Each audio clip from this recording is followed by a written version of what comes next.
Welcome, ladies and gentlemen, to another episode of Kosher and Black. We have a very special guest on today, Rabbi Mordechai Yosef, here to talk a lot about some deep things, and we're going to get right into it, and we're not going to hold you. So let's get right into this new episode.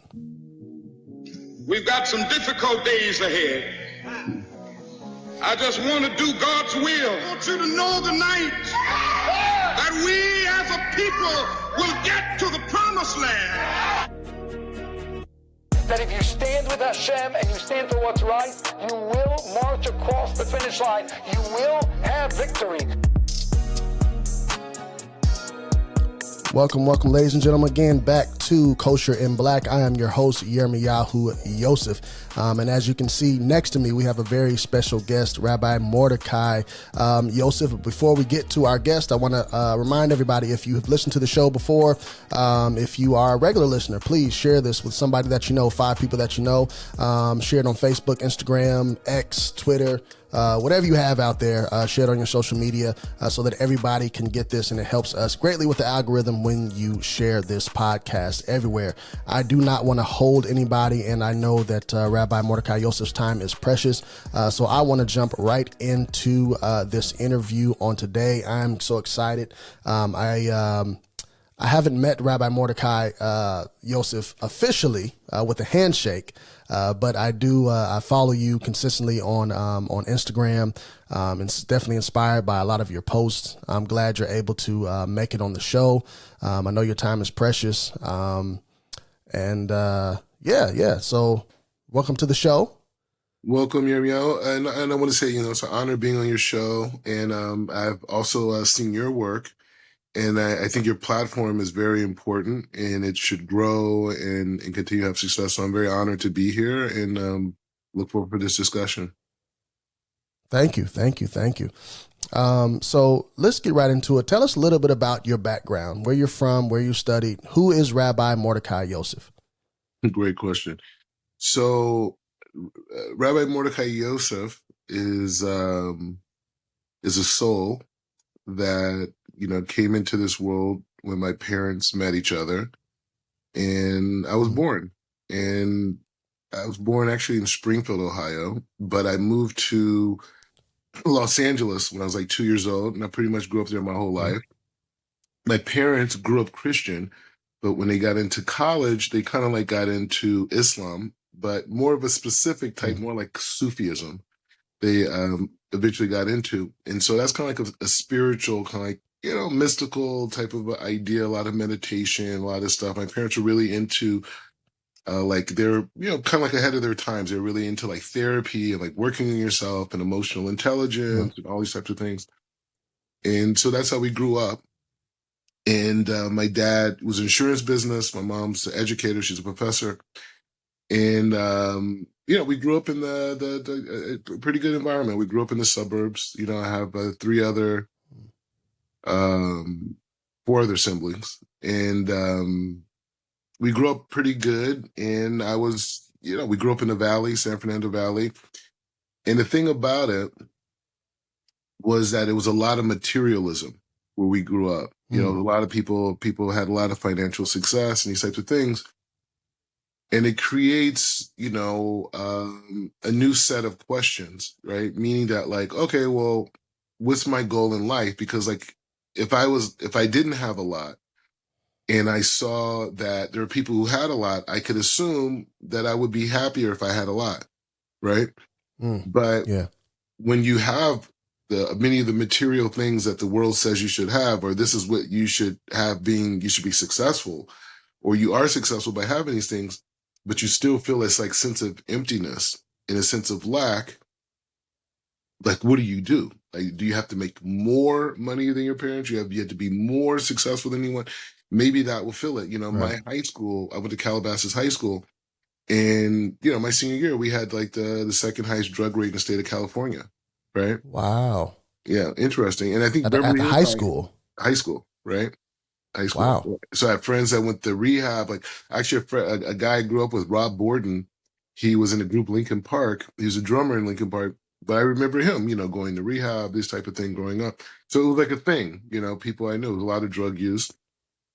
And I never got into it because I played sports, you know. And also, I think there was also a sensitivity, I think, being African-American and, you know, drug addicts and crackheads, this type of thing. It's a very like, you know, you don't want to, you know, it's if you didn't get into it, you don't want to get into it. You know what I mean? Type of a thing.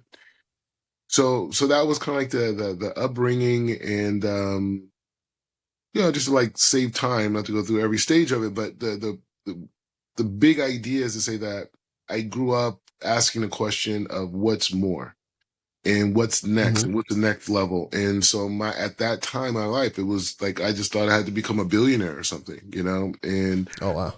yeah, that was a real thought. And I even remember in my high school yearbook, many of my friends, we wrote, okay, after I make my first $1 million, I'm going to take you out to eat, you know, this type of thing. So that was like, that was really a big part of, you know, my thinking process growing up. And I met a guy when I was younger, a friend of mine. His name was he was my friend's father. His name was Sim Farrar, and he said to me, he was in investment banking business. They did a lot of like political fundraising and that type of stuff. But remember one day he said to me, he was like, yeah, you know, the 3 ways that I've seen people become enormously rich is through high finance, real estate, and entertainment. And I asked him, because my dad's in insurance business. I said, what about insurance? He's like, insurance, people make money, but it takes a lot longer.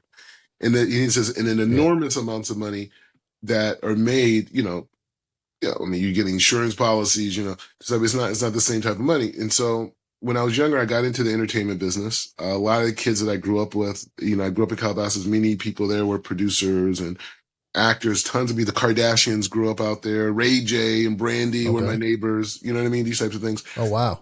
Yeah. I mean, Ray J, like I used to throw parties when I was younger. And one of my friends, Kenta, probably you see this, you know, he was friends with Ray J. And so I became friends with Ray J. And I just remember getting him to come to my parties and perform, and him like begging me not to like tell his mom, because his mom would get upset if he's not making money, this type of thing. So anyway, so it was a lot of that was there. And but again, it's that same thing. It was like, you know, what's next? Right. And this is before the Kardashians, people were famous, but it's just saying what was next. And I just got into business, and I got into the entertainment business, and on the finance side, I started an internet company when I was a kid. It's a whole thing, like, to explain the building blocks, like intellectually, why I got to certain places. But in a nutshell, if you could do such a thing, you know, it was like, you know, I grew up very ambitious, wanting to make a lot of money, you know, working, also going to school, you know, these types of things. And while I was working for a particular company. I was at this business conference, and I met this girl named Marcy. And she took me, I was just like into her, and we ended up going out to eat, and she starts telling me about the Kabbalah Center and this thing, and I wanted to hang out with her. You know? And I was just like, hey, I wouldn't mind checking it out, you know? And I remember reading something about a Madonna, this, whatever, the whole thing.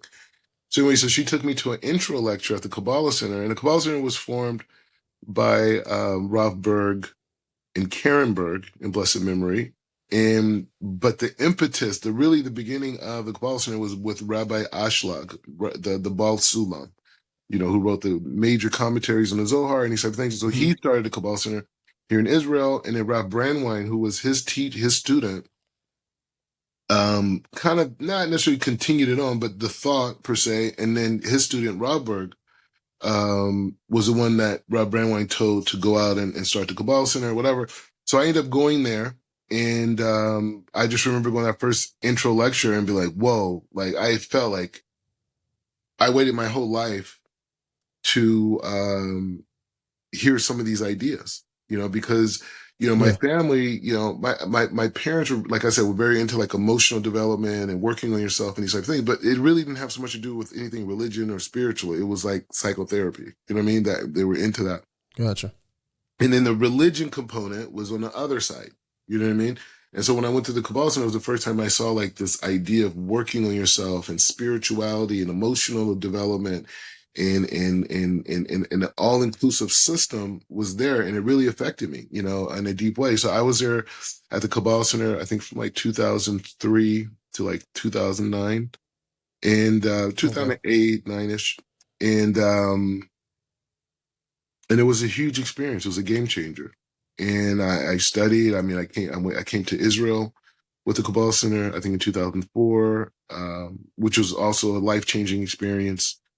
Just coming to Israel for the high holidays, Yeah. the first time out of the country. This is like 2004. It's 2026 now. You know what I'm saying? And so, Right.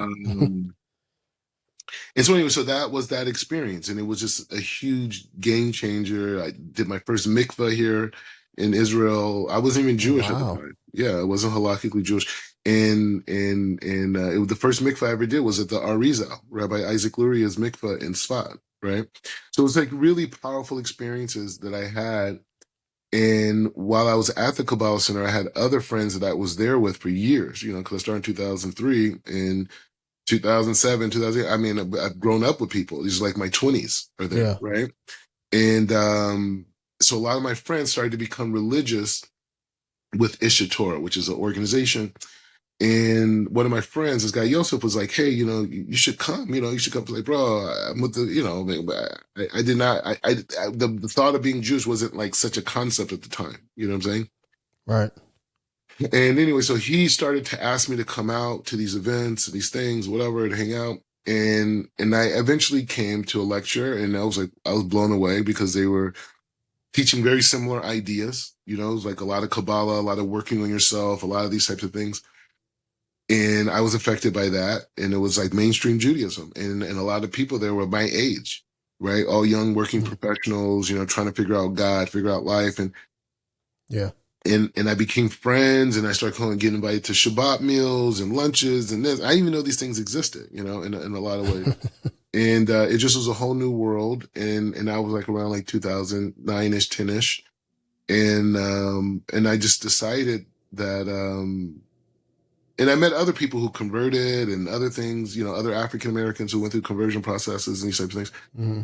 So I developed a confidence to say like, hey, you know what? I could do this, and I started a conversion process with the very holy Rabbi Futa in Los Angeles, who's Israeli and Moroccan, the whole thing, and also a Kabbalist. And so I did well with him.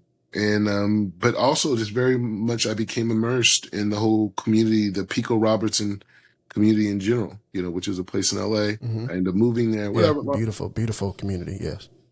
So anyways, I converted 2013 and so not 2013. Yeah. 2013, I converted in, September, which is interesting because the same month I was actually born in. And after that, I kind of like, it was a big transformation for me. It's like all these stages I'm going, we could literally talk for hours just on each stage. So I'm just like running through it because I want to just get to the dialogue, but I want the audience to kind of like just get a picture of just me and my journey a little bit. And so I converted in 2013. I was in the entertainment business. I worked for Warner's. I was executive VP, different places, produced film and television. Music, a lot of the music that I don't know if you listen to it because you're a religious guy, but a lot of this West Coast artists, I did the deals for them, like YG, DJ Mustard, New Boys, Cali Swag, all these, and much more of the people. I did movies, American High School was a big movie. I did a TV series called Jerk All Stars, which is a dance competition series, all types of things. So my whole life was, in that space, concerts, tours, and spawned everything, right? Every level of entertainment I've worked in and had success. And so when I finished my conversion, it was like, at first I didn't really think so much of it. Like I was like, I've already like been in the Kabbalah Center, learning this, blah, blah, blah, traveling to Israel, learning the deep stuff, the secrets. So, I looked at it just like a formality, like you go through a conversion process and you continue with your life, within the community. But it was a very big transformation for me. Like it was a huge transformation for me. My whole outlook on life. After I came out of the mikvah, just everything was different. And so I didn't want to do entertainment anymore at that time. I was just like, I don't want to do this. I had another movie already set up. It was the whole thing. And I decided I wanted to just talk to people and I wanted to talk about truth. And at that moment, my way of doing that was by getting involved in politics. And so there was, it was different political stuff, whatever. Anyways, I got involved with the Republican Party, and a lot of that had a lot to do with some of the values. I wouldn't say all the values, but some of the values, which is like, small business. Small government, entrepreneurship, family values, things that I was raised with. I connected to that. And in Los Angeles, it's like Democratville. Like it's a whole thing. And I'm not trying to make this a political conversation. And I'm not I got it. defending I one get it. party. I was born and raised in Illinois, so I understand. Exactly. Okay, so now you got it. So it was like that. And so, anyways, I ended up getting involved with the California Republican Assembly, and I became like chairman of Jewish Outreach. Was the whole thing in itself because I had friends, relationships, obviously in the community, and eventually I ran for U.S. Congress in 2026. I was Republican nominee in Los Angeles. And that was after that campaign, some of the rabbis in the community said, hey, why don't you go to yeshiva for a little bit, learn a little bit, and you could come back and really help the community, because everyone knows you, this and some type of thing. I was like, wow, that's a great idea. And so some of the rabbis went to a yeshiva called Or Sameach, which is one of the top yeshivas in the world. And they went there. And so they contacted the people. And eventually I came to yeshiva here. And that was my life. For the last, when I first got 4.5 years, I got off the plane, I went to the hotel, and then I went to an apartment, and then we started yeshiva a month later, and it was just from morning to night, just learning for years, and it just was like that. Like, literally waking up, washing my hands, and grabbing my Gemara and just going to the yeshiva and not leaving there till it was dark. And, anyway, so I was there for 4.5 years, and that's when I kind of like started the smicha program that I got involved in, which is the rabbinical ordinance. I did that, and then I got married. Whatever. It didn't work out. But anyways, I got married, and at that time is right when I met Chief Rabbi Pinchas Eliyahu. And he had a yeshiva in the old city called Bastina Kadisha, and he had a friend of mine, this guy Zohar, who's a Haitian guy who's also a rabbi now. He was learning with him, and they were starting the yeshiva. So I started to slowly. Eventually, I started learning by Chief Rabbi Pinchas, and it's a whole big story. But eventually, I got my second smicha over by him, and these types of things. Okay. So anyways, just to put a mechitza on this whole part is just to say that I just basically have been teaching and learning for the last 9 years, day in and day out. And I started a yeshiva a couple years ago, Yeshiva Sanhedrin. And basically the idea around it it's many ideas around it. It's a think tank. It's connected to so many different organizations, one of which, Chief Rabbi Pinchas, and the African Jewish Federation, which their focus is helping many of the indigenous tribes in Africa who had defined themselves as Israelites or descendants of Israelites, and so his organization is there to help infuse their learning and give resources and holidays and all this type of stuff. That's good. So I'm involved with them, but I'm also involved with other organizations that deal with Jews in India and programs in North America. So we're really just spreading it out. And, it's really even a way, a lot of it's a media company because we're going to start producing film and television, these types of things. May not be television in the context of television, but in the context of,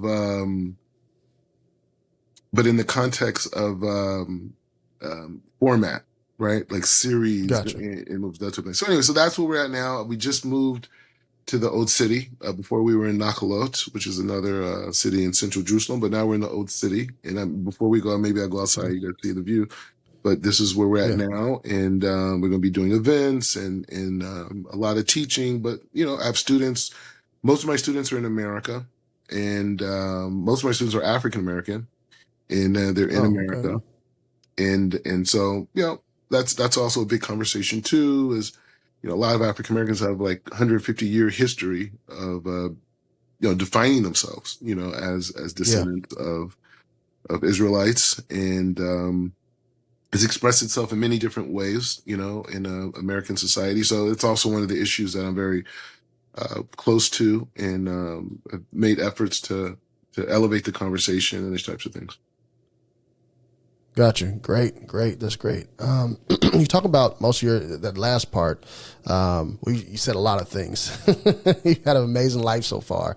But especially that last part, because I know, when I came through and started studying the first interaction I had with someone who's African American who identifies as quote unquote Jewish was my cousin in Chicago. He's a Hebrew Israelite. So I don't know if most people are familiar with that term or not. But how have you had any interactions with the Hebrew Israelite community, and like how do you inform them in a way that's, or even can you, I don't know, but inform them in a way that, hey, maybe, halakha conversion is the way to go, or like you're not as Jewish as you may think you are, or I don't even know if they use that term Jewish or not, because I know that has a whole connotation in that community as well. But how have your, I'm curious to know, since you said that, what is your interaction with the Hebrew Israelite community? I've had a lot. And I'm assuming, I don't know if it exists in Jerusalem. I'm assuming it doesn't exist in Israel, but yeah, it does. Probably just an American thing. Oh, wow. Okay. Yeah. So it's a few, okay. So the thing is, so I first really heard, I grew up in LA, right? So you always had Hebrew Israelites in the corners and the guys yelling, and they got the outfits, the whole thing. But I never really like thought so much of it. You know what I mean? Like it was just kind of like LA's a wild place type of a thing. And it wasn't until I went to, when I was in Yeshiva, I was at Meah, there was another African-American guy who was there. His name was Kazriel, or his name is Kazriel. And very smart guy, brilliant guy in Gemara. But his family were Hebrew Israelites, and he converted Orthodox. Oh. And so that's where I met him in Yeshiva, right? And so he's the one who we really had a lot of conversations about it, like how the whole thing, this, and there's so many dynamics. So the term itself is a general idea, but it's so many facets and subdepartments. So I've had a tremendous amount of communication with the Hebrew Israelites over there. It's died down a lot, but when the whole Kanye thing was happening and Kyrie Irving and this and all that stuff, I was on TV tons of times. Like Kanye, like in many ways, like his rants about Judaism, like put me in the mainstream media, because like I was like, I had a music background, I'm African American, I'm a religious rabbi, I'm living in Israel.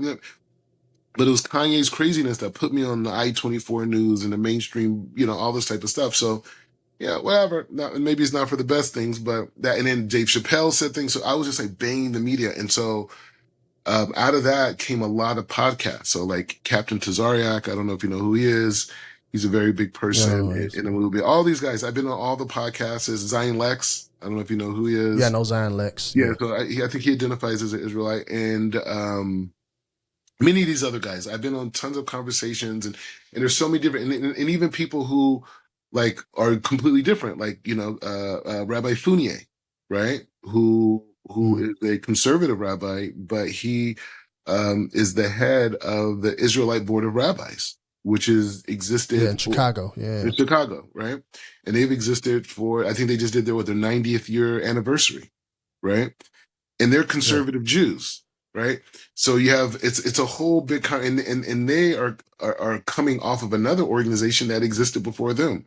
So there's been African-American organizations that have defined themselves as Israelites for the last 150 years in institutions. Right. So Rabbi Fournier, who I did a whole public thing with him, and we talked things out and all these types of things. And so,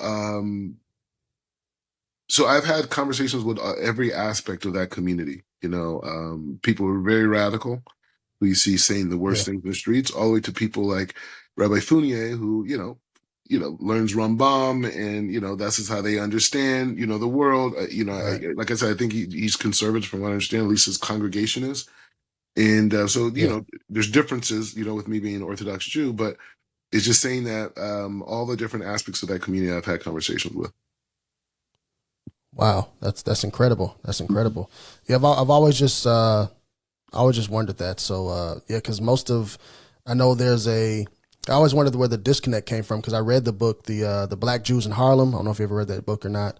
Talk about Rabbi Matthews from and all that. So he's pretty much Orthodox, but then it kind of splinters off into the guys on the street corner some kind of way. But I always thought that was quite interesting. Go ahead. On one point of that, the thing is like this. As a religious Jew, there's things that the Hebrew Israelites say that are not all. I'm talking about the extreme the extreme branches of that ideology, which is They speak against Jews. They they do kind of like identity replacement thing and these types of ideas.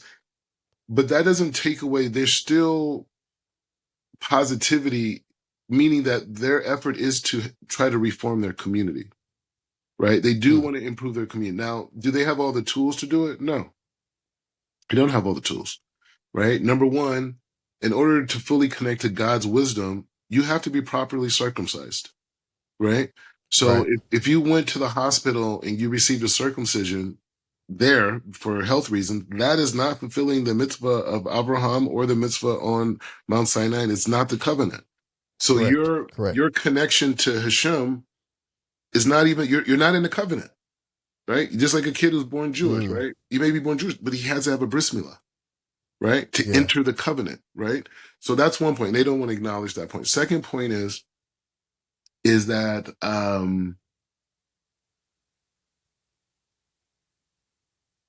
the frame of reference of Judaism, and you will see some people, go along with this frame of thinking, but it's not Judaism. Judaism is not some ethno race thing, right?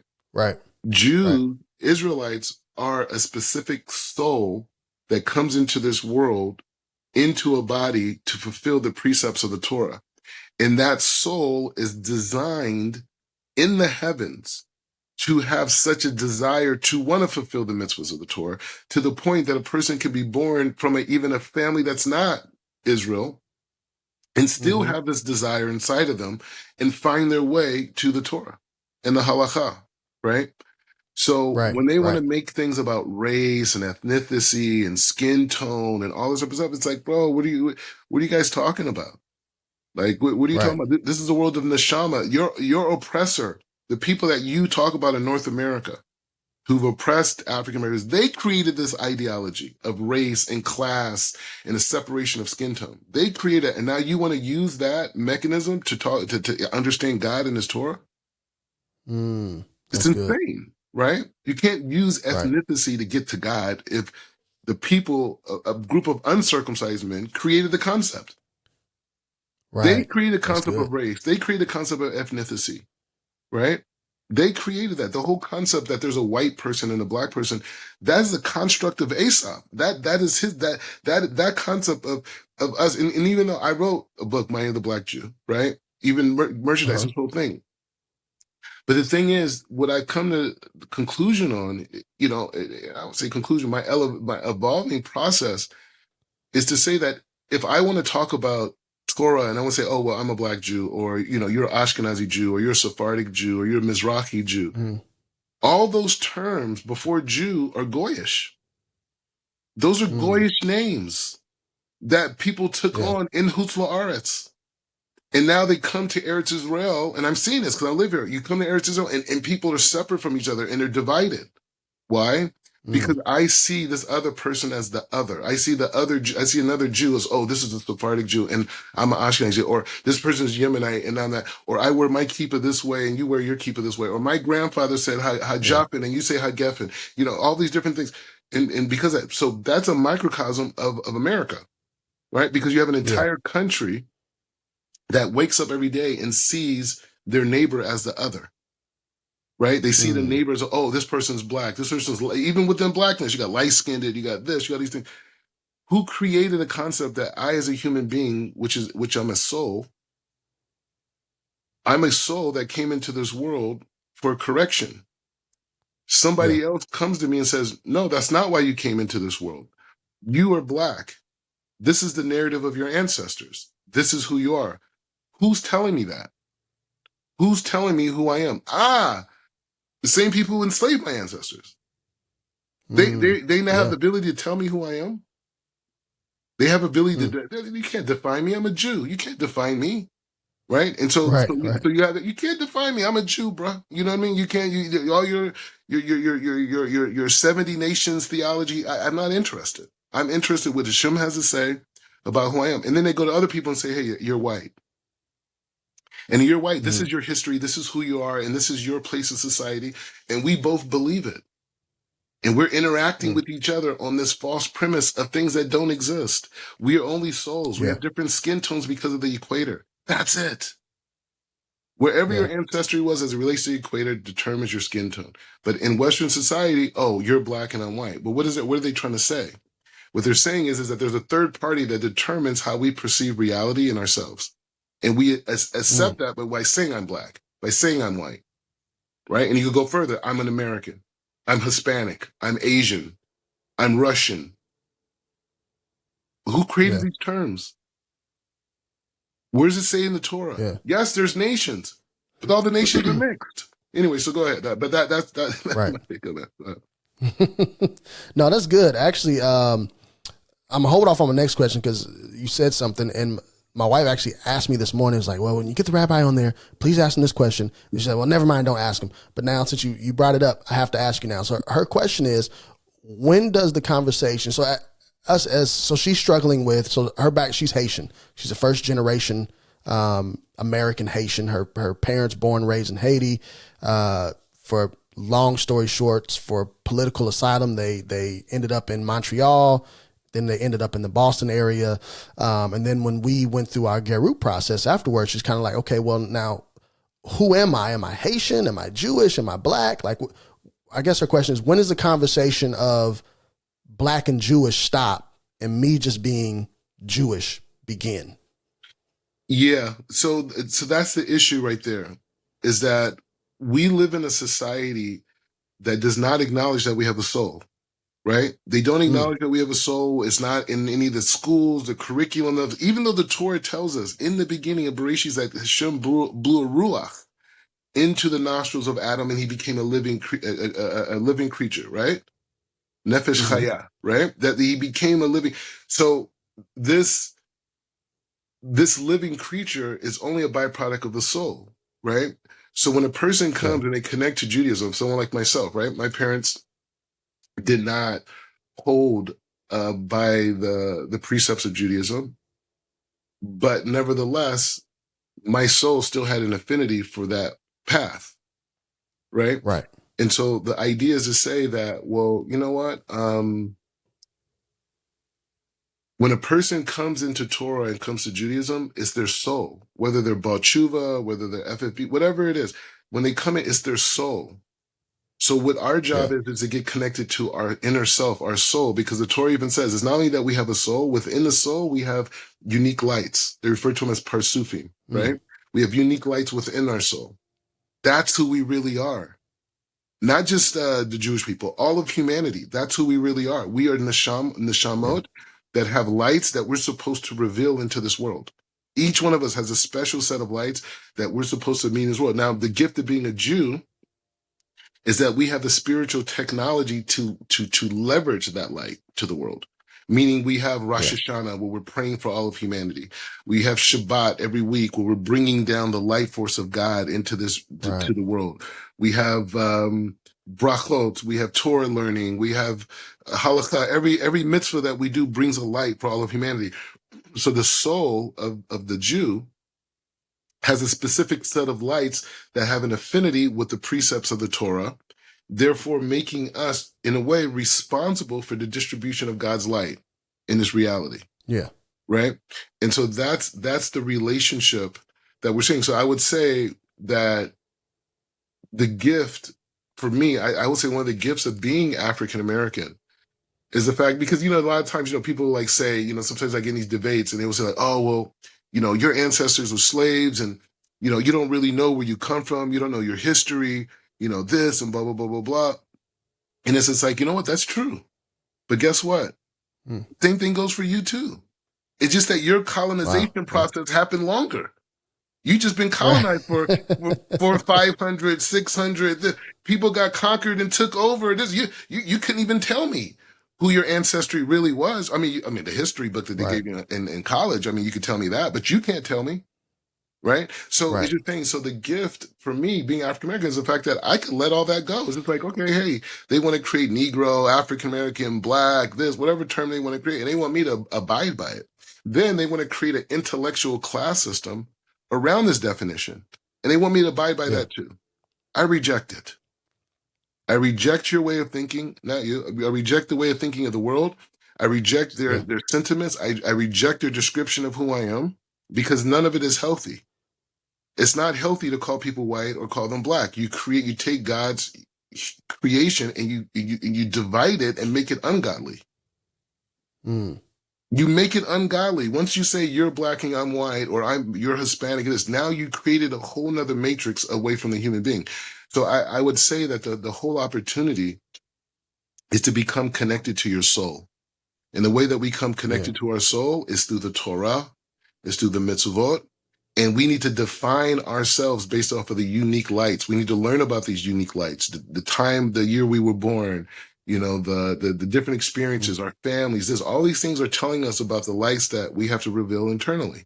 That's why we come from a group of people and there's different struggles. So I would say that that's the work. The work is getting in touch with our souls, is getting in touch with the lights within our souls, learning how to share those lights and to share that uniqueness in all the other things of race and ethnicity and all those things. I mean, you could use them to interact with people, who don't know what we're talking about, right? Because you have to have a basis of communication. But in truth, none of these things are true. And the further we get away from these things in definitions, the closer we'll be to God. Absolutely. So you've already talked about how the concept of the soul, right? And the soul versus race and color and how we see ourselves, how God sees us through the soul. So what is if you're talking to somebody, like you have the concept, what is the remedy? So how do I not see myself as just black and Jewish or just Ashkenazi or just Sephardi, Mizrahi, whatever these Goyish terms, as you said, are placed upon us? What's the remedy? How do we see ourselves as God sees us and walk in that in a daily, on a daily basis? Well, the thing is that this new self-education, right? Because that's ultimately what we have to teach the world now. It's the only way we're going to move forward is to really teach on a mass level about a redefinition of the human being and what the human being is. And so I would say walking in that reality is one, to separate the experience from just being a human being and being a part of creation, right?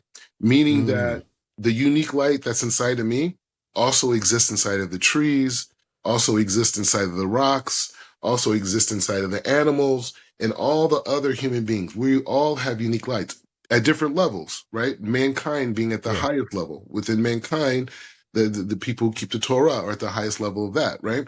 So it's just saying that idea of being able to know that I'm surrounded by God's light. I'm surrounded by creation that I'm directly connected to and is a part of who I am and a part of my personality and a part of my life.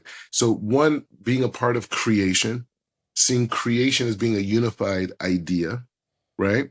And this unified idea called creation, I want to interact with this creation in a way that benefits me and benefits creation because we're linked together, right? Like, so if I want to become clean, I don't just put half of my body in the shower. I put all my body in the shower, right? I just don't wash my left hand. I wash my right hand too, right? And so that idea of re-understanding creation. And that's why we have the text. We have the Kabbalah. We have texts that refine our thinking to be able to see life in this way. And so I would say waking up in that's when we wake up in the morning, we say Modiani, right? But the first thing we say in the morning is the acknowledgement that I have a neshama and that there's a king above, right? And then we go into Netilat Yadayim, where we remove the klippas, the negativities that were the body connected to when we were asleep, because our soul went up to the heavens. And there's an aspect of death connected to that. So we remove that from us. And then we go through the morning brachot all the way to, wrapping tefillin, tzitzit, these types of things. But the point is saying the halacha allows us, using it the correct way, to connect to creation and to participate in creation. The laws that we have are there to allow us to participate in creation. So the key basis is to understand that this whole thing is about revealing the lights of our soul and And ultimately, that is the purpose. This is the tikkun. This is the correction in his lifetime, is to take what was concealed and to make it revealed. And from that place, utilizing the halakha and the Torah and the path of the sages to be able to connect ourselves through action with this intellectual understanding. And then thus we kind of like make this kinyan, this binding partnership between our intellect or God's intellect and our ability to have free will with action. That's good. That's good. I have a friend. Hopefully, I can connect you with him. He's actually in Israel as we speak right now. His name is Jason Kaplan. He's the head of what is called the Bridge Institute, and I'm on the board of his Beit Abilafia board. So we study Beit Abilafia, all of his quirkiness and all that fun stuff. And Jason's whole thing is everyone has a divine soul, and that's how we should look at people. That's how we should walk in life, and it connects perfectly with what you're talking about. So I have to definitely get you guys connected. He's in Israel a lot. He's in Israel right now as we speak, actually. And maybe I'll shoot him if it's okay, I'll shoot you his number and y'all can connect. And I think he's in Jerusalem actually. But yeah, that's beautiful. Just more people thinking along these lines. But tell us more about because of how you think and the divine soul and the lights. Obviously, these things are, I don't want to say antithetical because that's a strong word, but it's opposite of of how the world tells us we should be, how we should think, how we should, live every day. So kind of tell us about you say you have a philosophical Talmudic worldview. Tell us about that. Yeah, very nice. So, just on the point, this leads into your question, but I want to just say this point. In the first chapter of the Tanya, right? I learn everybody, all backgrounds, everybody, all the Torah I learn. So the Tanya talks a lot about the neshama, right? That's the base of it, is dealing with this aspect of the Benoni, whatever. It's a whole thing. But the one point the Bala Tanya makes in the first chapter, he speaks about the aspect, he talks about the neshama, and he says, brotherhood cannot be achieved unless the two parties are acknowledging the connection of their soul. I'm paraphrasing it, but that's the essence. And so when you look at all the movements that have happened throughout history, why do they have these highs and lows, right? Because the basis of the movements were based off of externality. Me, my people, our thing, us, this thing. That only can go so far without the human ego getting involved and saying, well, since we all agree on this, within that, we think this way. And we're going to go to this side, right? And the other people think this way. So this idea of like having an approach, right? Because a lot of times, you see people, they get involved in Judaism, and I'm speaking about a lot of the Gerim that I met, some of which I'm speaking about a lot of African-Americans, is like a lot of them you see only get in on two levels of their development. Their first level of their development is the acknowledgement of God, the truth of the Torah, to whatever level they're able to understand that, and that there's a way to do that. Very nice, right? Right. That's entry. Now, the next level past that stage is where people get tripped up at, which is they get stuck on this idea of a community standard, meaning that different communities, most people, obviously if you convert, you're with people who are mostly Haredi most of the time. I mean, maybe some more Orthodox, I don't know, but most of the people I know were in Haredi environments, very religious, frum environments. And so the next stage after that, in essence, is like community. Now, the problem is the community component, a lot of it has to do with ignorance, meaning that they don't know what to do, right? They didn't really learn. They don't really know the halacha. They picked up bits and pieces here that, maybe they're trying to raise kids, this, all these different things. And so what happens is, to build that relationship in a community, there has to be a familiarity. And a lot of times that's expressed in how we dress as Jews. So you see people, they get involved, and next thing you know, they're wearing a strimo, they're wearing a black hat all the time, they're wearing a black and white suit, and this whole thing. And the people in the community are like, they're really into it, and this, and this whole thing. And so that connection and that acceptance most of the time stops their spiritual progression. And the reason why it stops their spiritual progression is because now most of the people that they come in contact, really, most of them are not learned. Most of these people are working people, and, you know, maybe they went to yeshiva at some point, maybe they went to Cheder, they grew up, school, whatever, sometimes. But most of the people they're going to be in contact with are people in that space. And so when we talk about growing Torah-wise, not everyone's going to grow. Not everyone's going to go to that next level, right? And so what happens is that people get stuck and they say like, oh, well, I'm wearing a black hat and I'm wearing this and I fit in. And so therefore I'm good. Yeah, they learn a little bit, a little Yiddish, this type of thing. They say a few words, you know, and that's it. Yeah. And that's could be almost in the frame of Avodah Zarah. It could be almost like a form of idol worship, right? Because instead of growing spiritually and reaching your maximum potential, which means you may have to leave people behind, right? Which means that some of the people that you knew before are not going to be a part of your journey later, right?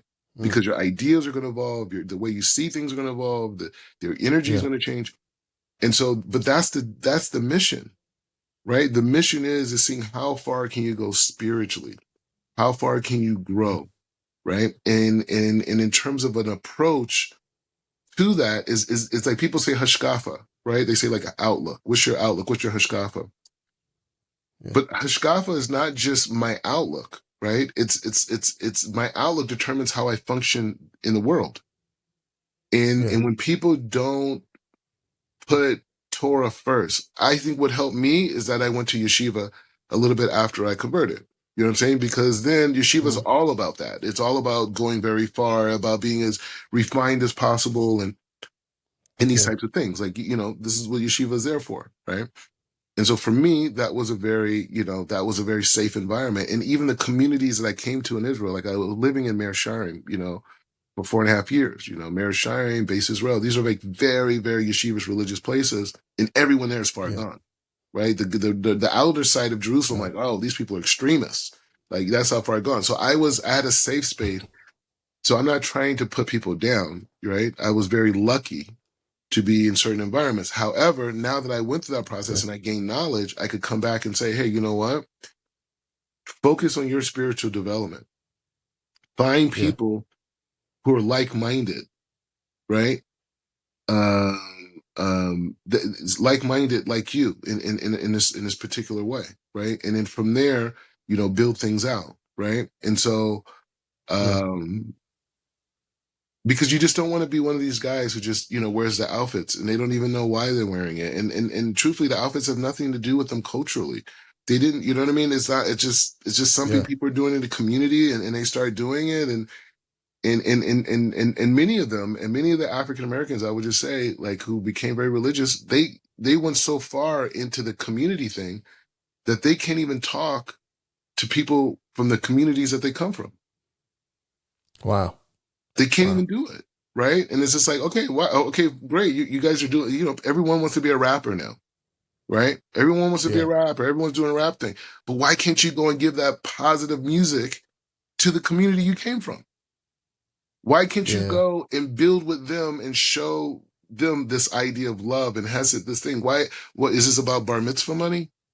You know what I'm saying? Like, I mean, you know, I'm a token black rapper guy and I could get some bar mitzvah money, you know, and I could pay my rent, you know, and that's cool. I'm not criticizing anybody. People got kids. But the point I'm saying is it's like, when does it come to the point that I'm able to leverage the gifts that God has given me, which is one is my ethnicity, which is my background, which we don't believe in, but it's still a thing in people's minds, right? It's still a way society functions.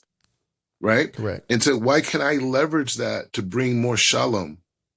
Be a leader. You see all these rappers going to Rabbi Pinto? You see that? Kanye going to Rabbi Pinto. I haven't seen that. Oh, I've seen that. Kanye, when he was he apologized. He apologized. And a Young Thug went and just build with him. We don't have leadership in our community. We have basketball players. We have actors. We have dancers. True. We don't have leadership. That's true. And the amount of good that can come out of leadership. The African Americans are the most influential people on planet Earth, right? Yeah. And it's not, oh, well, we have style, no, it's energy. The energies of African American has moved. The idea of America, I'm overseas right now. The idea of democracy is being spread on the basis of the civil rights movement. That's how they articulate the truth of the Constitution. And the ideas of America is through the struggle of the African American and in the immigrant culture that came after that. So my point is just saying, so why, as a Jew, would I not be looking to be involved in that space to bring clarity, to bring light, to bring opportunities? In the same way that, there's Mexican Jews that are involved in, like the president of Mexico is a Jewish woman, right? Right. So it's just saying that. So this idea of being strong and being connected through the Torah and utilizing that leadership that I have as a Jew to go and help people that may not have that way. But if I'm focused on tokenism, if I'm focused on the outfit, if I'm focused on that spiritual dynamic, I cannot be a source of solution for the world and to improve Am Israel, to help Am Israel, to protect Am Israel. We could remove a lot of anti-Semitism just through having conversations with other people from our background, right? We could actually sit down and talk to them and be like, no, bro, that's not what it is. That's a lie. The same way people lie about Black people and we're criminals and we're this and all these other types of stereotypes are developed in media, in movies. Same thing by Jews, same thing by Eretz Israel, same thing by the Medina Israel, right? And so that's why I would say where a lot of people get stuck is in the tokenism and potential financial benefits from tokenism, a lot of them through performance, right? A lot of it through sensationalism. And that's cool, but I would say that's like closer to like a form of idol worship. Man, that's good. So talk about, and you mentioned it a tad bit there, the influence of hip hop and how it could lead, like how can it lead to more Yiddishkeit? Because we talked on the phone a couple of days ago and you was like, man, if they know Jay-Z, they should know me. So how does the influence of hip hop help us spread Yiddishkeit? Well, the thing is like this, it depends what's the message behind it, right? Meaning that if I was going to talk to the world, the most important thing I would want to talk about is how we have souls and our souls need energy, needs light, right? And that conversation leads into a whole other set of conversations and lifestyle and these types of things. So I would say like, with hip hop, for me specifically, right? Hip hop was, in essence, is a combination of a testimony of perseverance. It's also a cry for help. It's also an approach to a society that has put you in a frame of limitation in certain ways. Now, those ideas were expressed in music, expressed in dance, expressed in song, expressed in dress, expressed in eating, and all these types of things. So the hip hop and the civil rights movement, right? Because many of the civil rights leaders, wrote letters to leaders around the world, engaging with them, talking to them about the Black experience and these types of things. So all those things together is a mechanism for me or anyone else from our background to use as a caveat to bring God's wisdom into the conversation. So meaning like if Jay-Z allowed them to understand that, this is the condition, this was going on, and this is the perseverance and all these types of things, then they could say, oh, well, we know you. Like when I'm on TV here in Israel or anywhere in the world, it's not me. It's the history that I represent that's Jewish and Orthodox and a rabbi and a teacher and a Torah scholar. It's that background. It's Montgomery, Selma, Alabama marches. It's Martin Luther King. I heard you playing some sound bites being assassinated. All these different people that came through history. Is that why they're listening? So for my thing is as a teacher of Torah, as an Orthodox Jew, I see that I'm like, wow, look what Hashem has created. He created a platform where there's all this empathy around who I am. And my story and my tikkun, my struggle, right, in his lifetime. And it's been narrated and it's this. So that is the opportunity to engage people on something on even a higher level, which is the development and the transformation as it relates to Hashem's Torah. Right. And so when I say like everywhere hip hop is, that's where I need to be at. That's where my brand needs to be at. And I think other people should take that as well and say, I mean, it's not just one person. I mean, there's a lot of rappers, no? Right. So, Right. Right. So that means there's a lot of stories and perspectives that the world has already been conditioned to study and to understand. So yeah, so everywhere hip hop is, everywhere hip hop culture is, Rabbi Mordechai Yosef, should be there giving a Devar Torah. And I would say Yirmeyahu Yosef should be there too, and his wife and everyone else. You know what I mean? And I think that's the future. And that's why the tokenism in worshiping the community standard versus elevation in Torah, that's why it becomes a problem. Good. That's good. Yeah. Good connection. So to completely flip the script to the other side, right? So, we've talked about our soul and how we should see ourselves, and the social construct of race and division and ethnicity, and how that hurts us, how that holds us back. Talked about the influences that we've created in our own society, and how those could push Yiddishkeit, how they can pretty much packaged the right way, can reform a community. But now let's flip the script completely to the other side. You're in Israel. You live in Israel. You are an American Israeli. If we want to put that title on you, if we can, and you have a passion. You told me you have a passion for the Temple Mount, the Holy Temple there, and to see it back in the hands of Jewish people. So kind of talk about that a little bit, because I don't think outside of the Jewish communities in the world, I don't think like a regular person walking down, I live in Memphis, so the regular person walking down Memphis, Tennessee, they assume that, oh, well, it's the Western Wall, the Jews own it, it's their stuff, but we don't. Yeah. So talk about that and your passion. So the thing is like, the Temple Mount, right? The Har Bayit. Yeah. We've been talking this whole conversation about the neshama, the soul light, needing light, the whole thing. According to our tradition in Judaism, the light force of the Creator enters this reality on the top of Jerusalem. Like in the same way I have this keep over my head, the head is, say, Jerusalem, and this kippah is the light force, right? So the light force comes down from the heavens into this world, but it first enters in Jerusalem, specifically through this area that we call the Temple Mount. The Temple Mount goes all the way back, when Noah had the flood, and he sends out the bird, and he brings back the olive branch. That's the Har Bayit. You know what I'm saying? That was the Temple Mount. So that this area has been holy and unique and Kodesh, separate for the ages.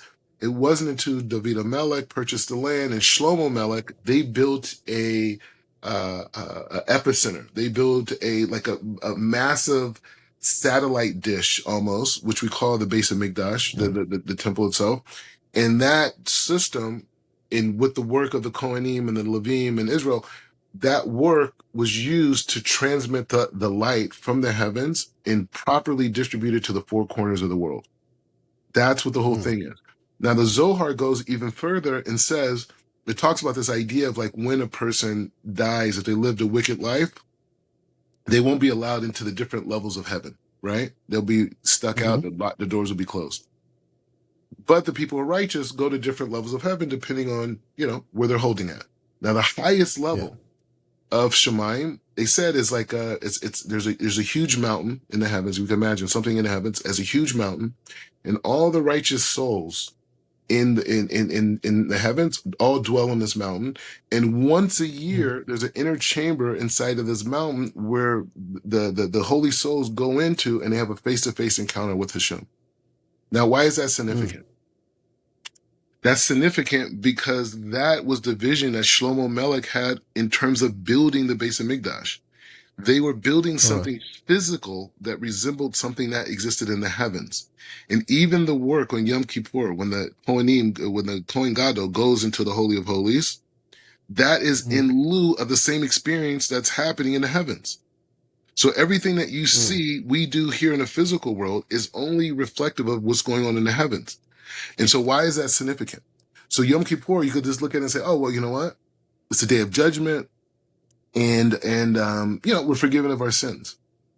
But when you look at it from the context of the Har Bayit, and you look at the concept of the relation between the Temple Mount below and the Temple Mount above, right? The dynamic above, the Yom Kippur service is binding the upper worlds and the lower worlds together, because we're doing the same exact thing. And the vision for all of planet Earth is to elevate the land and make it in conjunction with the heavens. So, like, for example, why is it so important for Jews to be here? Why is it so important for Jews to take, to expand land ownership? Because there's specific halakot that have to do with how the land is dealt with. Why? Yeah. Why are there certain times we plant and times that we don't? Times we harvest, times we don't. What's going on? Because it's reflective of the Israel, the spiritual expression of Israel that is in the heavens. And the same way we conduct ourselves below is only to mirror what's happening above, right? And so the idea is for all the planet Earth to be able to elevate itself to its expressions in the heavens. But that lesson comes through Israel, comes through the land of Israel. Right. And as Jews keep the Torah in the land of Israel, we reflect the Israel above, and we make a connection between those both. That's good. And that's the thing. So the Har Bayit that's the education mechanism. One is the fact that heaven and earth are linked. Second is the fact that the human soul in all of creation is receiving light from this distribution. Right. That's when the Kohanim are doing sacrifices throughout the day, 3 times a day. It was bringing down lights, right? Bringing down lights, elevating, animals, elevating certain, incense, herbs, whatever, right? The samim. And so this is the dynamic of that. And the fact that we don't have the Beis Hamikdash is the reason why humanity is suffering, is the reason why we're having wars, is because the light is not being distributed. And not only that, people don't even know it exists. Like you're saying, they don't even know that there is an actual source that feeds your neshama, that the Jews have a responsibility of doing the work for every day. And we're not doing that work. And that's why the world is in the state that it's in right now. Yeah. So what is your, talk a little bit also just about what's going on right now at the Temple Mount, like who's in charge, and in your opinion, how do we get it back? How do we create that Beis Hamikdash? Is it a Mashiach thing, or is it a right now thing? Like, could it happen tomorrow if we wanted to, or do we have to wait on Mashiach? And is there a path where we see the Arabs relinquishing all that and giving it to us without war? Like, what is your whole opinion on all that? During in 1967, there was a massive war here, and the Jews were able to conquer. The Israelis were able to conquer, their enemies, and part of that winning of that war was the regaining of Jews back on the Temple Mount. You understand, when the Jews were not in power here before, like 1948, these types of things, Jews were literally put in jail for going to the Temple Mount. Like, even like in a place like Hebron. Hebron is where it's you have Marat Pelach, where Abraham and Sarah and Isaac and Rebecca and Jacob and Leah, they're all buried there. Adam and Eve is buried there. Yeah. Jews weren't even allowed to go past the 7th step there. Not forget about going in the whole sanctuary area where they're buried. They weren't even allowed to go past the 7th step. So there's always, it's a very similar experience to the discrimination that African Americans had when it was about integrating into white schools. In the same way that, when you see images of Black children being yelled at by racist white people, it's pretty much the same exact thing Jews had to deal with living in Arab-dominated land. And they had taxes that special taxes. Jews had to pay extra taxes. They had crazy laws. Like Jews weren't even allowed to ride horses. You know what I mean? Like anything that shows some type of empowerment. So it's a very similar thing to that. So right now, even though Israel did take control of Jerusalem in 1967, the stewardship of the Temple Mount area was given to the Jordanians, right? So right now there's a trust in Jordan called the WAC. I think it's called the WAC.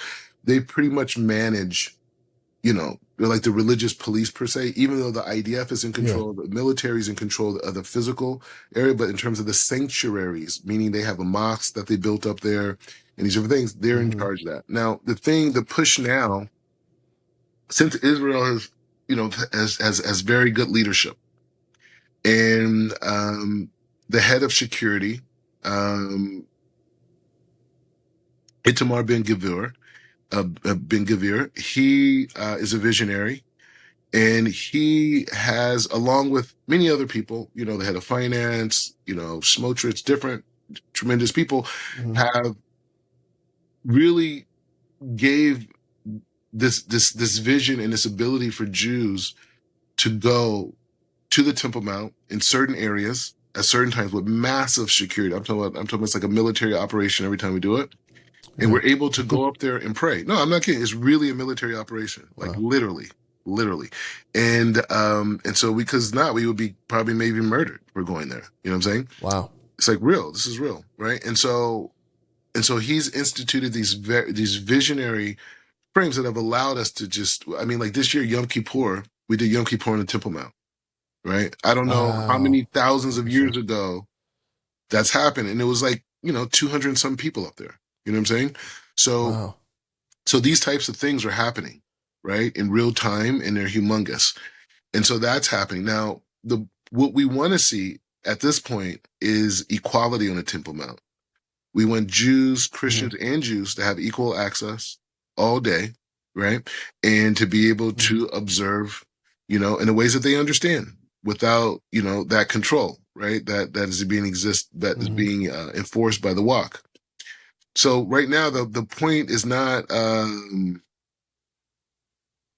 right now, the point is not to let's just say, okay, let's build the base of Mikdash tomorrow, right? There's stages, right? There's stages. The first stage is for Jews to have equality on the Temple Mount, right? Yeah. And as we're on the Temple Mount, the other ideas and other policies will change. Now, another issue why it's important to have a desegregated Temple Mount is because they have things like the Abraham Accord, right? The Abraham Accord was something that was created in the Trump administration in 2016, which was basically a way for the different private sectors, meaning the business districts of the different Arab communities, the surrounding Arab countries that want to do business with Israel and the United States, that they have the ability to do it without having to have their governments involved, which are pretty much like controlled by theocracy, right? Radical theocracy, right? And so that's that. So in order to really create that balanced world that we're talking about, there has to be equality in the Temple Mount. Now, also, the United States is also, and Israel, is going into security alliances with many of the Middle Eastern countries and Gulf states. And so the desegregating the Temple Mount is what we're having. We are creating a world of equality in this region, and I'm pretty sure the idea, like even the war itself, right? Like the war, October 7th, like coming. You can't imagine because I've been here for so long before October 7th, right? This is 2023. Yeah. I was here in 2016, right? Yeah. So much of my life has been here, and to wake up on October 7th in a Simchat Torah, right? Yes. It was Simchat Torah, right? And to wake up and to walk to shul, to hear that people that are dead, right? And you can't like being an American citizen. It's like, we have drive-by shootings. We have like maybe something like Columbine where some kids go, you have a school shooting. Yeah, you have these things which are horrible, sad things. But this is a whole nother level. This is a whole nother level. Gaza is 2 hours from where I'm at right now. It's 2 hours. When the Iranians were attacking, when the Iranians were saying both times, because we had 2 fights with Iranians, the drones are flying right in front of our window. Like, it's not like I'm in Israel and I'm looking at this, through the TV, and I'm like, wow, that's crazy that's happening. Because in America, something happens in Florida, and you're in LA, you're like, man, that's crazy. That's not that. I'm in war. We're in war. And I personally have almost died a few times, right? Through drone strikes, right? And so, when you have these type of experiences and you see the amount of pain, I just remember October 8th and October 9th, and just seeing the devastation on the people's faces, Muslims, Jews, everybody, no one's trusting no one. You don't know what that's like. Like, just people who are living in the same place, completely divided ideologically. And then because of the way October 7th happened, there was this tremendous outcry of distrust, even for the government, right? How did this happen? This whole thing. So you're dealing with that, and you're experiencing that, and you're coming from America, and you're coming from African-American culture, you're a Jew, and you went through this whole process of Gerut, the whole thing. And you get to the point, you're just like, hey, you know what? We have to bring Mashiach now. We have to focus on this idea that, and so this idea of changing the narrative from race to neshama, from ethnicity to neshama, this is a byproduct of experiencing massive death, casualties, war. You know what it sounds like? A ballistic missile going off. You know what the warhead on a ballistic missile is? I can sit here now. I could hear the difference between an F-35 jet and an F-16. You know what I'm saying? So it's just saying, like, wow. Yeah, that's what I'm saying. So these things have changed. This is like a real war zone. And people are like, oh, why would you leave? Why don't you leave? Why don't you stay here? How could I leave Eretz Israel in a time of war? That's crazy. That's crazy. If God forbid something happened to me, God forbid, Lord, if something happened to me and I was nipped or something happened, there's no better place to leave this world standing up for truth than Eretz Israel. There's nothing greater than being in Eretz Israel during the war, being with the Jewish people. There, we're in bunkers. We're there. We're doing what we can. We're doing advocacy. I'm not a soldier, but I'm in the spiritual military. Right? We're bringing down tefillah. We're bringing protection. I'm doing outreach, media outlets all over the world talking about the perspective of this. So that, and then also you asked a question about the Hebrew Israelites in Israel. It's close to 10,000. Yeah. Right? Wow. The highest amount of African Americans that live outside of America per capita is Israel. Israel. Wow. So there's black people. You see them speak perfect Hebrew, grew up here their whole life. You got, Azriel Moore. You probably see him. He's a very popular guy, Hebrew Israelite. But they're good people. But they're nothing like the people you see in America that are cursing Jews and saying it's a whole different thing. Gotcha. They don't hold by the JC stuff. None of that. Right? They're not into any of that type of stuff in that way. They keep the holidays. Right? They don't keep it in the Talmudic way. You know what I mean? They have Shabbat. Hey, Shabbat, they fast. They fast. Oh, wow. Think about it. And they're all vegan, right? They're all vegan, and they're a beautiful community, and they have contributed so much to this country, right? The Demona community, the African Americans here, brought veganism to Israel. They're the ones who have the vegan plants. When I say manufacturing plants, where they make the food at this, they have soul food here, the whole thing. Hold on. Excuse me, apologize. Weather's changing, Fine. I understand. So anyway, just on that point, there's a lot of African Americans here, and a lot of African Americans that are in the war and have died, defending this country, and they don't show the truth. They don't show the diversity of Israel. They try to make it like, oh, well, this is a white country. It's not a white country, bro. This is like LA. You know what I mean? Like, it's people of melanation here. I mean, you may not call them black because they weren't in chattel slavery, right? But they're melanated people. Whether they're from Iraq, from Persia, from Yemen, from Morocco, whatever, you know what I mean? And even many of the Ashkenaz are dark because they're mixed. That now people always say, oh, well, they're white passing and these type of things, but they don't want to show the diversity. They want you to see the 400,000 Ethiopians that are here, right? And these things. So it's a big mess, but we have the souls to handle it. Man, that's powerful. Robert, that's all the questions I had for you. Is there anything that I didn't ask or we didn't touch on that you want to talk about?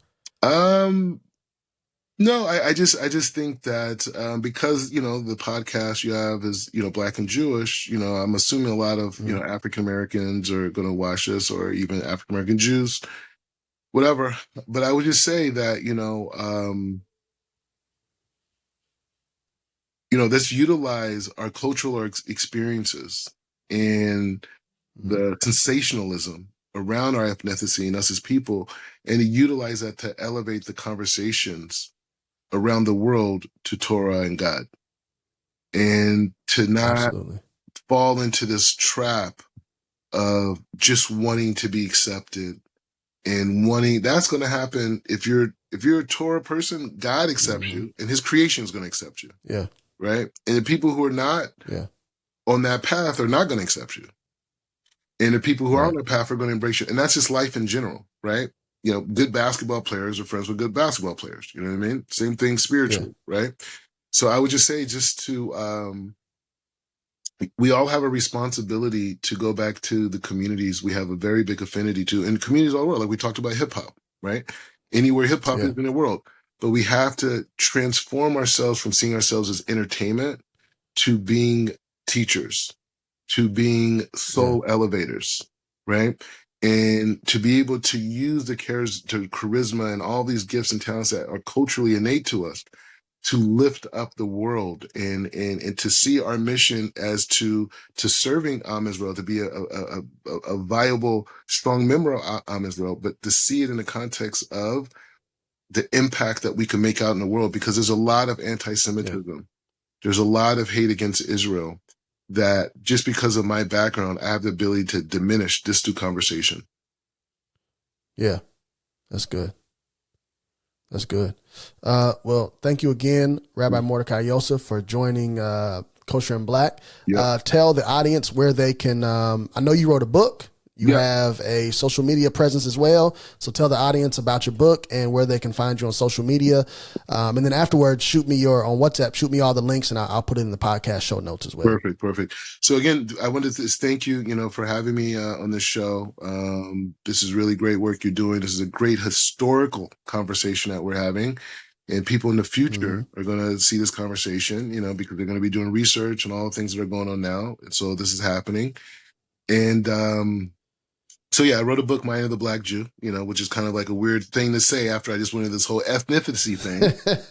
but I would say that, part of the reason why I wrote the book and I gave it that title is because I wanted it to get into universities and schools, which I haven't really pushed yet. Yeah.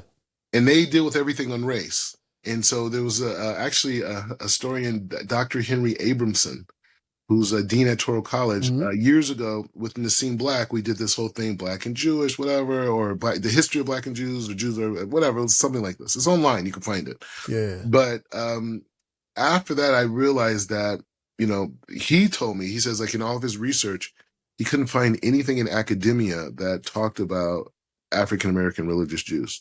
There's nothing. It's wow. He says a vanished concept that no Rabbi Matthews, Rabbi Ford, nothing is in academia about these people, right? Which is a whole nother issue to address. Right. But I think there should be a Rabbi Matthews movie, by the way. I think that story of the Israelites, I just think it's a blockbuster, and I just think hundreds of millions of people want to see it just out of curiosity, right? Because there's nothing organized around that. But what I was going to say is that so I wrote a book, Meah the Black Jew, which is basically, if you didn't go to yeshiva and you want to have the hashkafa, the outlook of yeshiva, and the different attributes of learning that you get in that system, I did that in 103 pages. Every single sentence in the book has meaning and purpose. Nothing is superfluous. And this type of thing. So it's a very good book. It was endorsed and supported by pretty much all the major rabbis here in Israel. Some even actually wrote endorsements for it. So there, but now that was, years ago I wrote that book, like at least 3 years ago, right? 2.5, 3 years ago, whatever.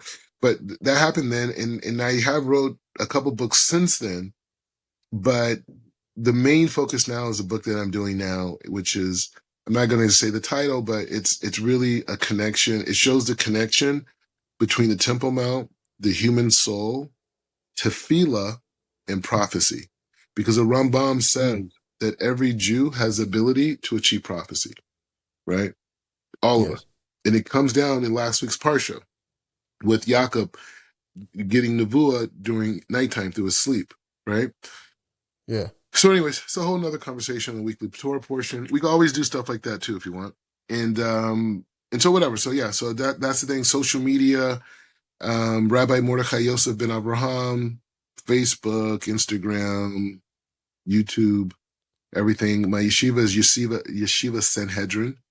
And so we have a YouTube channel, which pretty much a lot of the classes that I give online are just live, and they're there. You could catch them. We're learning a lot of Ramchal right now, a lot of Meah Shearim, and Path is Just, these types of things, and also some of his deeper Kabbalistic works. But we got a good crew. We got a good group of guys, and we're learning and we're pushing forward. But yeah, you could just Google me and that, and you have the links on the blog. But again, it was just an honor being here with you, and I really appreciate this conversation. Yes, thank you. The honor is all mine, Rabbi Mordechai Yosef. Thank you again for joining us here on Kosher and Black. And again, all the audience, if you want to hear more of conversations like this, please share this episode, subscribe to this podcast. You can follow us on Instagram, on Facebook as well. And it was beautiful having the rabbi there with us. So that's all I have. Thank you guys for joining. We're out. Peace. Oh, I forgot. Light up the darkness. Change the world. Peace.